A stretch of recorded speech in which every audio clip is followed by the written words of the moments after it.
بسم اللہ الرحمن الرحیم۔ کیا قرآن مجید میں ایک ساتھ 3 طلاق واقع ہونے کا کوئی ذکر ہے؟ ہاں، قرآن مجید کی کئی آیات میں اس کی طرف اشارہ کیا گیا ہے۔ یہ بات یاد رکھیں کہ قرآن مجید 3 طلاق ایک ساتھ دینے کی ترغیب نہیں دے رہا، بلکہ قرآن مجید نے طلاق دینے کا درست طریقہ وہ ذکر کیا ہے۔ لیکن یہ چونکہ اللہ کی کتاب ہے اور اس میں بلاغت ہے، تو قرآن مجید نے 3 طلاق ایک ساتھ دینے کی جو مذمت ہے اور 3 طلاق ایک ساتھ دینے کی جو خرابی ہے تو اس کی طرف اشارہ کیا ہے، اور اس کے واقع ہونے کی طرف بھی اشارہ کیا گیا ہے۔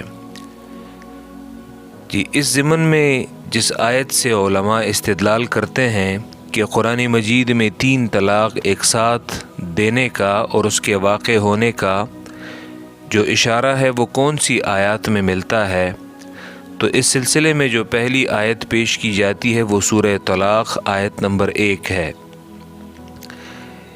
یہ قرآن مجید کی سورت نمبر 65 ہے۔ یا ایھا النبی اذا طلقتم النساء فطلقوهن لعدتهن واحصوا العدة واتقوا الله ربكم لا تخرجوهن من بيوتهن ولا يخرجن الا ان يأتين بفاحشة مبينة وتلك حدود الله ومن يتعد حدود الله فقد ظلم نفسه لا تدري لعل الله يحدث بعد ذلك امرا۔ اس آیت میں جس جملے سے علماء نے ایک ساتھ 3 طلاق واقع ہونے پر استدلال کیا ہے، تو وہ اس آیت میں یہ جملے ہیں: وَتِلْكَ حُدُودُ اللَّهِ وَمَن يَتَعَدَّ حُدُودَ اللَّهِ فَقَدْ ظَلَمَ نَفْسَهُ لَا تَدْرِي لَعَلَّ اللَّهَ يُحْدِثُ بَعْدَ ذَلِكَ أَمْرًا۔ اور یہ اللہ کی مقرر کی ہوئی حدود ہیں، جو کوئی اللہ کی مقرر کی ہوئی حدود اور حدوں سے تجاوز کرے تو اس نے خود اپنی جان پر ظلم کیا، یعنی وہ اللہ پر کوئی ظلم نہیں کرتا، خود اپنے ساتھ زیادتی کرتا ہے۔ اور اپنی جان پر ظلم کیا ہے؟ تو اگر وہ 3 طلاق ایک ساتھ دیتا ہے تو وہ خود اپنے کیے ہوئے پر نادم اور پشیمان ہوتا ہے۔ لا تدری، تم نہیں جانتے، شاید کہ اللہ اس کے بعد کوئی نئی بات، وہ نئی بات کیا ہے؟ یعنی میاں بیوی کے درمیان دوبارہ ہم آہنگی اور باہمی موافقت پیدا کر دے۔ تو اسی لیے یعنی ایسی طلاق نہیں دینی چاہیے کہ بعد میں انسان کو ندامت کا سامنا وہ کرنا پڑے۔ انہی جملوں سے صحیح مسلم کے جو شارح ہیں، مشہور عالم امام نووی، وہ فرماتے ہیں: واحتج الجمہور بقوله تعالی ومن يتعد حدود الله فقد ظلم نفسه لا تدري لعل الله يحدث بعد ذلك امرا۔ قالوا معنى ان المطلق قد يحدث له ندم فلا يمكنه تداركه لوقوع البينونة فلو كانت الثلاث لا تقع لم يقع طلاقه هذا الا رجعيا فلا يندم۔ جمہور علماء نے 3 طلاقوں کے 3 واقع ہونے پر اللہ تعالیٰ کے اس ارشاد وَمَن يَتَعَدَّ، یہ جو جملے ہیں، اس سے استدلال کیا ہے۔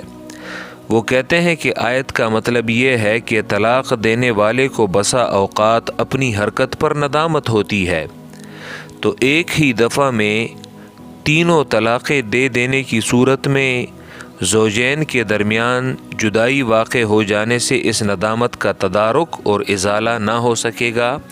یعنی اگر وہ 3 طلاق ایک ساتھ دیتا ہے تو پھر اس صورت میں وہ جو ندامت کا ازالہ ہے وہ ممکن نہیں ہے۔ تو اگر ایک ہی دفعہ کی 3 طلاقیں ایک ہی شمار ہوتی، جیسا کہ جن لوگوں کا خیال ہے کہ 3 طلاق دینے سے 1 طلاق رجعی واقع ہوتی ہے، تو ندامت کس بات پر ہوتی؟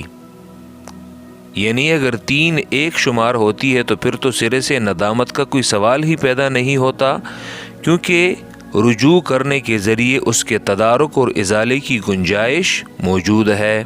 اور یہی بات ابو بکر جساس نے احکام القرآن میں کی ہے۔ وہ فرماتے ہیں آیت کریمہ وَمَن يَتَعَدَّ حُدُودَ اللہ اس بات پر دلالت کرتی ہے کہ جب مرد طلاق بدعی دے گا، یعنی سنت طریقے کے خلاف طلاق دے گا، تو وہ واقع ہو جائے گی اور وہ اللہ کی قائم کردہ حدود سے تجاوز کرنے کی بنا پر اپنی ذات پر ظلم کرنے والا ہوگا۔ یہ دلالت اس طور پر ہے کہ اللہ تعالیٰ نے آیت کی شروع میں فَطَلِّقُوهُنَّ لِعِدَّتِهِنَّ یعنی طلاق دو انہیں ان کی عدت کے وقت پر، اللہ تعالیٰ نے فَطَلِّقُوا لِعِدَّتِهِنَّ کے بعد اس آیت کو ذکر فرمایا ہے، تو اس سے ظاہر ہوا کہ جو شخص غیر عدت میں یعنی طلاق بدعی دے گا تو اس کی طلاق واقع ہو جائے گی، ورنہ اپنی ذات پر ظلم کرنے والا کیوں ہوگا؟ اور اس بات پر دلالت کہ من یتعد حدود اللہ کی مراد اپنے نفس پر ظلم کرنے کے باوجود اس کی طلاق کا واقع ہو جانا ہے۔ اللہ تعالیٰ کا وہ ارشاد جو اس کے بعد آ رہا ہے، یعنی لا تدری لعل اللہ یحدث بعد ذلک امرا، یعنی ممکن ہے کہ اللہ تعالیٰ اس کے دل میں طلاق پر ندامت پیدا کر دے، اور یہ ندامت اس کے واسطے مفید نہ ہوگی، کیونکہ وہ 3 طلاق دے چکا ہوگا، اور 3 طلاق دینے کے بعد اس ندامت کا ازالہ ممکن نہیں ہے۔